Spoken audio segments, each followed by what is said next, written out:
Nós vamos resolver a questão 23 da lista 2 da segunda série.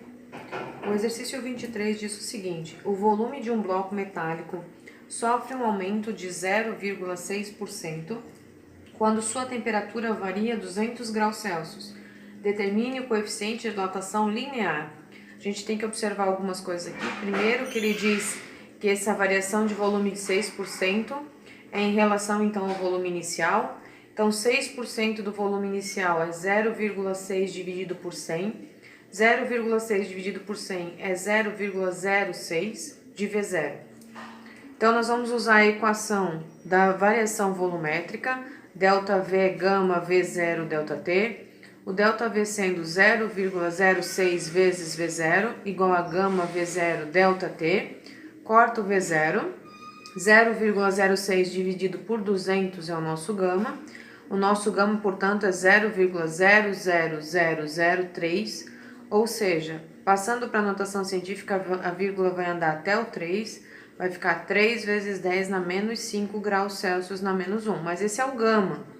Cuidado, aí a gente tem que encontrar o alfa, que é o coeficiente de dilatação linear. Gama é 3 vezes alfa, então 3 vezes 10 na menos 5 é igual a 3 vezes alfa. 3 está multiplicando, passa dividindo. O alfa, então, é 1 vezes 10 na menos 5 graus Celsius na menos 1. A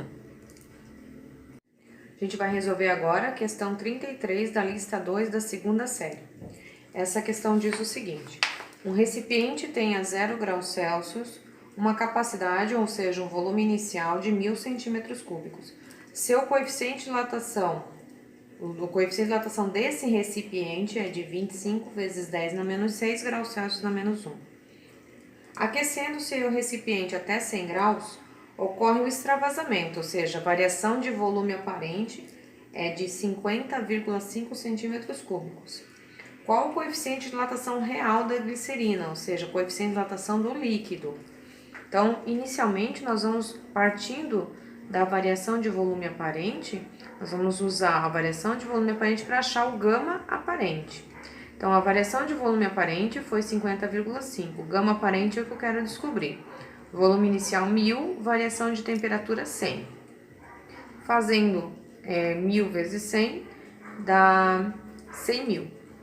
50,5 dividido pelos 100.000 vai ficar 0,000505. Ou seja, o gama aparente é 505 vezes 10 na menos 6. Por que eu estou colocando em 10 na menos 6? Porque o gama do recipiente também está em 10 na menos 6. Então, eu vou voltar 6 casas. 1, 2, 3, 4, 5, 6. Por quê? Porque depois eu vou somá-los e eu preciso ter na mesma potência de 10. Então, o gama do líquido, que é o que eu estou procurando, é o gama aparente mais o gama do recipiente. O gama aparente é 505 vezes 10 na menos 6. O gama do recipiente é 25 vezes 10 na menos 6. Somando os dois, dá 530 vezes 10 na menos 6. Colocando em notação científica, ou seja, voltando 2 casas, então se eu volto 2 casas, eu vou somar 2 casas positivas. Vai ficar 5,3 vezes 10 na menos 4 graus Celsius na menos 1, que é a resposta do problema. Agora nós vamos resolver a questão 34 da lista 2 da segunda série. Ela diz o seguinte: uma esfera oca de vidro tem volume de 200 centímetros cúbicos, a 0 graus Celsius. Aquecendo-se a 80 graus Celsius o conjunto vidro mais mercúrio, uma fração extravasa através de um orifício. Sendo o coeficiente de dilatação linear do mercúrio e do vidro iguais, então aqui eu quero que vocês corrijam, não é o coeficiente de dilatação linear, e sim volumétrica.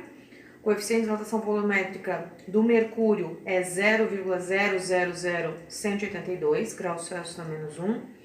E do recipiente, que é o vidro, 0,000008 graus Celsius na menos 1. Feito essas correções, então a gente vai primeiro passar para a potência de 10. Esse primeiro coeficiente vai ficar 182 vezes 10 na menos 6. E o segundo coeficiente vai ficar 8 vezes 10 na menos 6. Usando a equação, que é a variação, o gama, coeficiente de dilatação linear, volumétrica do líquido, é igual ao coeficiente de dilatação volumétrica aparente mais o coeficiente de dilatação do recipiente, nós temos que 182 é igual ao gama aparente mais o gama do recipiente. A gente passa esse para o outro lado, ele vai subtraindo, então vai ficar 182 menos 8. 182 menos 8 dá 174 vezes 10 na menos 6. Esse é o nosso coeficiente de dilatação aparente. Aí, encontrado já o coeficiente, agora nós vamos encontrar o quanto extravasou, que é a variação de volume aparente. A variação de volume aparente é igual ao gama aparente vezes o volume inicial vezes a variação de temperatura. Colocamos o gama aparente aqui, 174 vezes 10 na menos 6, o volume inicial 200, a variação de temperatura 80.